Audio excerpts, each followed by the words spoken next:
दोस्तों, हम सब जानते हैं कि इस्लाम एक ऐसा धर्म है जो पूरे दुनिया में मकबूल तरीन है। इस्लाम धर्म ने बहुत सारी चीजों को इन्वेंट किया है। उनमें से एक इस्लामी कैलेंडर भी है, जो कि आज इस्लाम और मुसलमानों की पहचान और शान बना हुआ है। आपको बता दें कि जब नबूवत का आगाज हुआ तो मुसलमान नबवी तारीख का इस्तेमाल करते थे, और जब मुसलमान हिजरत करके मक्का से मदीना आ गए तो वह नबवी सन के साथ हिजरी सन भी लिखते थे। यह सिलसिला हजरत उमर रजियल्लाहु अन्हु तक चलता रहा, लेकिन एक मर्तबा हजरत अबू मूसा अशअरी रजियल्लाहु अन्हु और इराक और कूफा के आमिल ने हजरत उमर को तवज्जा दिलाई की, जो अहकाम हमें भेजे जाते हैं उनमें कोई तारीख नहीं लिखी होती है, जिसकी वजह से दुश्वारी का सामना करना पड़ता है।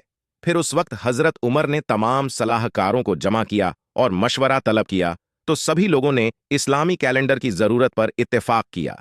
लेकिन इस्लामी साल या महीना किस महीना से शुरू किया जाए, यह बहस का चर्चा बना रहा। आखिर में यह तय हुआ कि इस्लामी महीनों की शुरुआत मुहर्रम से शुरू किया जाए।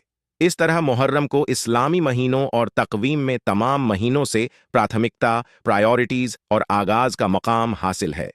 उम्मीद है कि यह जानकारी पसंद आई होगी। प्लीज चैनल को सब्सक्राइब कर लें ताकि वीडियो बनाने में हौसला मिल सके।